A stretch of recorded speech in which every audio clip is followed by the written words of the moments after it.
दोस्तों, मैं भंवर सिंह और आप सभी का मेरे सुरतन चैनल पर स्वागत है। दोस्तों, इससे पूर्व कुछ दिन पूर्व मैंने एक वीडियो बनाया था पोपा बाई के बारे में, जो आप में से काफी लोग देख रहे हैं, कमेंट्स भी कर रहे हैं, लेकिन बहुत सारे लोगों को अभी कहीं कहीं शंका है और उनका कॉन्सेप्ट क्लियर नहीं है, क्योंकि बहुत सारी लोक कथाओं में अथवा जनश्रुति में अथवा अलग अलग बातों में ये बताया जाता है। कोई कह रहे हैं कि वो पाली की थी, कोई कह रहे हैं गुजरात की थी, कुछ साथियों ने कहा कि इतिहास इसका कहाँ है। तो दोस्तों, जो मैंने पूरा वीडियो बनाया था वो इस इतिहास की पुस्तक में बनाया था। आप देख रहे हैं बहुत बड़ी किताब मेरे पास में, ये 2 भागों में प्रकाशित है और ये प्रमाणित घटना है। पोपा बाई के बारे में बहुत सारी कहावतें चलती हैं। एक ये भी कहा जाता है कि जहां अराजकता का माहौल होता है, जहां न्याय नहीं मिलता है, वहां आज भी लोग कहते हैं कि यहाँ तो पोपा बाई का राज है, यहाँ कोई न्याय मिलने वाला नहीं है। अथवा जहां व्यवस्थाएं बिगड़ी हुई होती है, वहां कहते हैं कि यहाँ तो कोई व्यवस्था नहीं है, तो पोपा बाई का राज है। तो वो पोपा बाई और कहीं की नहीं बल्कि जालोर की शासक थी। जालोर पर उन्होंने राज किया था और ये कोई मौखिक बात नहीं है, ये इतिहास की किताब है। पिछली बार मैंने दिखाई थी, लेकिन अब की बार फिर मैं स्पष्ट करने जा रहा हूं, ताकि बहुत सारे नेगेटिव कमेंट्स आप पूछ रहे हैं या कर रहे हैं, वो उसका शंका समाधान हो सके। ये जो बहुत बड़ी किताब है, ये पालनपुर का इतिहास है। जी हाँ दोस्तों, पालनपुर जो जालोर के पास से आरंभ हो जाता है, सिरोही के पास का बॉर्डर जो जालोर का भी लगता है, सिरोही का लगता है, वो गुजरात की बहुत जानी मानी रियासत थी। वो पालनपुर के जो बिहारी पठान थे नवाब, वो पहले जालोर थे और जालोर से उनका इतिहास आरंभ होता है। उसके बाद में ये औरंगजेब के समय में जाकर के और उसके आदेश अनुसार ये पालनपुर उन्होंने बसाया और जालोर का जो रियासत थी ये मारवाड़ में तब विलय हुई। उससे पूर्व उन्होंने काफी साल तक जालोर पर शासन किया। तो मैंने इतिहास बता दिया। हालांकि खुर्रम खां था, वो सबसे पहले बिहारियों का संस्थापक था, जो विशलदेव चौहान जब जालोर के शासक थे उस दौरान वो वहां पर आया था। और पोपा बाई थी, वो विशलदेव चौहान की पत्नी थी। अब वापिस थोड़ा पीछे आप जाएं, 1311 ईस्वी में अलाउद्दीन खिलजी ने जालोर के किले पर आक्रमण किया। उस समय जालोर के राजा थे कानरदेव, उनके एक पुत्र थे जिनका नाम था वीरमदेव, जो बहुत ही वीर पराक्रमी और खूबसूरत थे। उधर अलाउद्दीन खिलजी की एक बेटी थी जिसका नाम फिरोजा, जो मैंने दोनों के प्रेम प्रसंग का एक वीडियो भी बनाया, लेकिन वो उनसे शादी करना चाहती थी। वीरमदेव ने मना कर दिया। फिर यहाँ फौज आई, काफी समय तक पड़ी रही, किला नहीं भेद नहीं पाए। फिर एक बीका दैया था, उसने किले का भेद बताया, फिर किला ढहा, आक्रमण हुआ। कानरदेव और वीरमदेव और असंख्य चौहान राजपूत युद्ध करते हुए वीर गति को प्राप्त हुए। और उसके बाद में अलाउद्दीन खिलजी ने जालोर पर कब्जा कर लिया। लेकिन बाद में वहां पर एक मालदेव चौहान थे जो चौहानों के वंश के थे। हालांकि कानरदेव और वीरमदेव के वंश को तो नष्ट कर दिया था, लेकिन सांचौर में भी चौहानों का शासन था। तो मालदेव बड़े वीर पराक्रमी योद्धा थे, उनको अलाउद्दीन खिलजी ने मेवाड़ का सूबेदार बनाया था। और जब अलाउद्दीन खिलजी की मृत्यु हुई तब मालदेव वापिस जालोर आ गए और मेवाड़ था वो राणा अमीर को सुपुर्द करके आए थे। उन्हीं मालदेव में से आगे हुए विशलदेव, जिन्होंने जालोर पर शासन किया। विशलदेव की पत्नी थी, वो थी पोपा बाई। विशलदेव बहुत पराक्रमी वीर योद्धा थे। उस समय मारवाड़ के राजा थे रावचुंडा।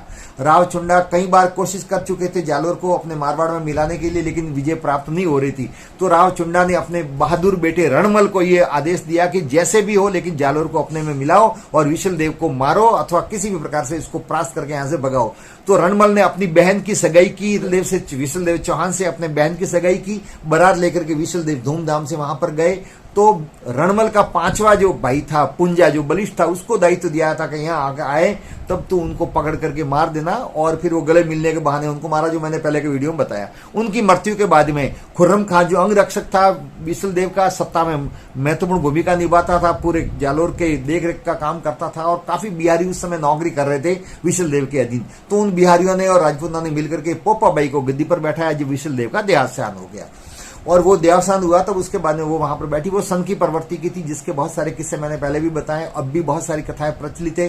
कहते हैं एक बार एक व्यापारी वहां पर आया फरियाद लेकर के, उसने कहा कि मेरे वहां से किराने का सामान चोरी करके चोर लेकर के गया है। चोर कौन है तो नाम भी बताया, उसको पकड़ करके लाए। चोर ने चोरी स्वीकार कर दी, लेकिन पोपा बाई ने आदेश ये दिया कि तू 2 बोरी और उस चोर को अनाज दे दे। तो बनिया दंग रह गया कि मेरी तो चोरी हुई है, मैं क्यों दूं। तो उसने कहा कि मेरा आदेश है, ये भूखा है तभी तो चोरी करने आया है, तू देगा तो तेरे यहाँ दोबारा चोरी नहीं होगी। इस प्रकार के बहुत सारे जनश्रुति में चलते हैं। इस किताब में भी बहुत सारा ये उल्लेख है। इसी में भी पृष्ठ संख्या 2 पर लिखा हुआ है कि पोपा, गुजराती में ये है किताब, पोपा बाई के राज्य में अंधेरा, इतना अंधेर गर्दी थी कि वहां पर जो अश्वशाला थी, घुड़साल, उस घुड़साल में से जो अच्छे घोड़े थे वो देख रेख करने वाले बेच देते थे और पुराने कमजोर घोड़ों को ला करके रख देते थे और पता ही नहीं लगता था, वहां कोई देखने वाला भी नहीं था। इसी प्रकार खजाने में जब पैसों की कभी कमी हो गई तो वो जो खजांची होते थे और अश्वशाला के जो व्यक्ति होते थे वो घोड़ों को बेच देते थे और उनसे पैसे आते थे और संख्या में कोई पता नहीं लगता था। कई बार पोपाबाई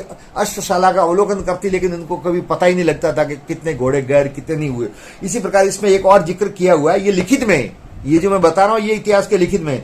इसी प्रकार पोटलियां जो छोटे छोटे बैल होते थे उस पर सामान लेकर के बंजारे आते थे, तो ऐसे ही जालोर के अंदर खाट के जो पाये होते हैं वो लेकर के बेचने के लिए आए जालोर शहर में। तो जालोर शहर के चारों ओर जो सिपाही चौकीदारी करते थे, रक्षा करते थे, उन सिपाहियों ने उस पोटलियों से एक एक करके वो खाट का पाया था वो लिया। ऐसे करते करते जब बाजार के अंदर गए पोटलिए तब तक लगभग पाये खाली हो गए थे। अब वो फरियाद लेकर के पोपाबाई के पास में गए लेकिन कोई सुनवाई नहीं हुई। ये इसमें उल्लेख है, आप देखें ये नीचे सब लिखा हुआ है, ये उल्लेख पूरा, ये मैं आपको बता रहा हूं। ये तो ये किताब में है। अब दोस्तों बता दूं, आप में से बहुत सारे ने कहा कि किसने लिखी, क्या किताब है, तो ये 2 भाग में प्रकाशित है। ये भाग प्रथम है पालनपुर का इतिहास, क्योंकि बिहारी पालनपुर जालोर से ही गए थे तो स्वाभाविक इतिहास लिखेंगे तो जालोर से शुरुआत होगी।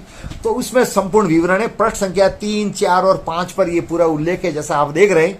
और इस किताब को जो लिखा है वो लिखने वाले हैं पालनपुर के बाद में जाकर के नवाब बने और जिनका नाम था लेफ्टिनेंट, अंग्रेजों के जमाने में वो लेफ्टिनेंट थे, लेफ्टिनेंट नवाबजादा ताले मोहम्मद खान, जो पाटवी कुमार थे पालनपुर स्टेट के, बाद में जाकर के वो नवाब बने। उन्होंने 1913 में ये इतिहास लिखा।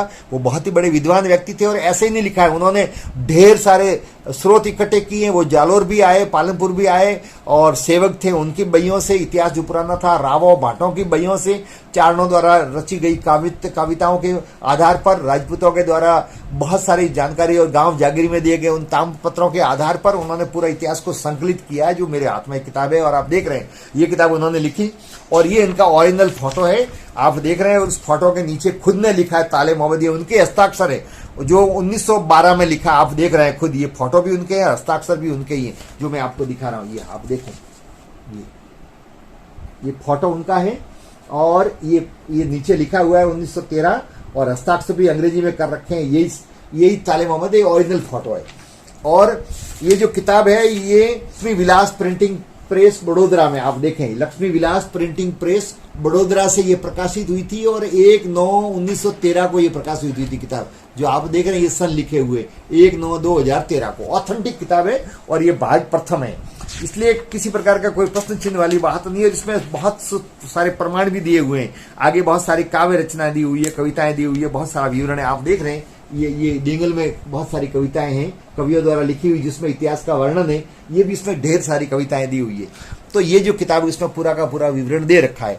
अब पोपाबाई की अराजकता के कारण से माहौल बिगड़ा हुआ था अब, और इसके कारण से वो काम काज का जब वो खुर्रम खां और बिहारी देख रहे थे और खुर्रम खां बिहारियों के कहने से ही पोपाबाई कार्य करती थी, तो अनेक जो राजपूत थे वो ईर्ष्या करते थे। उन्होंने पोपाबाई के कान भरे, चूंकि कानों के भी कच्ची थी वो, और कहा भी है कि नृप होय जो कर्ण काचा विकल होई सब सकल समाजा, तो कानों की कच्ची थी, इसलिए राजपूतों ने दूसरों ने ईर्ष्या होने के कारण से भड़काया कि ये खुर्रम खां तुम्हें कभी भी मार सकता है।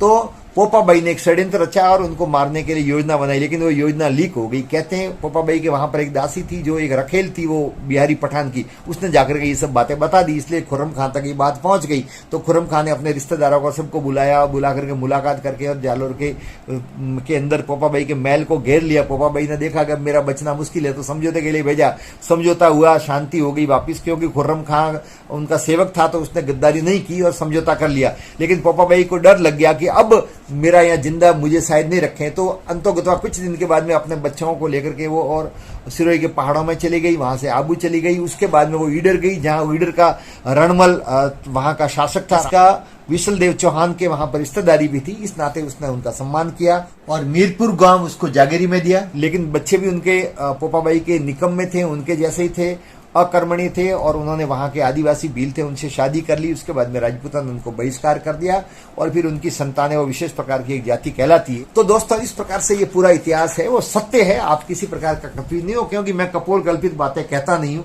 मेरा उद्देश्य यहाँ कोई वीडियो बना के आर्थिक कमाना या व्यावसायिक काम मैं नहीं कर रहा हूँ, बस मेरी रुचि है, इसलिए मैं आप सब लोगों को बताता हूँ। मैं वही बताता हूँ जो मेरे पास में उपलब्ध है। आप देख रहे हैं मेरे पीछे भी बहुत सारी किताबें हैं, अलमारी में भी देख रहे हैं आप, भरी पड़ी है किताबें। तो इतिहास की किताबें हैं, जो कुछ भी प्रमाणित है वही बताता हूँ। इसके अलावा यदि किसी के पास में लिखित में कोई प्रमाण हो तो कृपया मुझे अवगत करवाए, तो उसकी भी टैली की जाए। इसमें कोई बुरी चीज नहीं है, क्योंकि ये इतिहास लिखा है, ऐसा और किसी ने लिखा हो तो लिखित प्रमाण होगा तो वही माना जाएगा, मौखिक रूप से हम कुछ भी कह दें। इसी प्रकार से बहुत सारे ऐतिहासिक घटनाएं घटित हुई हैं जो कुछ कड़वी हैं, जिसको हम स्वीकार सहज रूप में नहीं कर पाते। भले जाति के मोह से अपन उस रूप में स्वीकार नहीं कर पाते, क्षेत्र के मोह से नहीं स्वीकार कर पाते, लेकिन दोस्तों इतिहास हमारे और आपके जुटलाने से झूठता नहीं है। जो घटित हुआ है वो हो चुका है, वो सत्य है, उसको हम स्वीकार करें अथवा नहीं करें। तो दोस्तों पोपा भाई के बारे में ये थी सटीक जानकारी। आपको वीडियो कैसा लगा? वीडियो को लाइक करें, शेयर करें, कमेंट्स करें, और यदि चैनल को अब तक सब्सक्राइब नहीं किया है तो चैनल को सब्सक्राइब करें। आप सबका बहुत बहुत धन्यवाद। जय हिंद।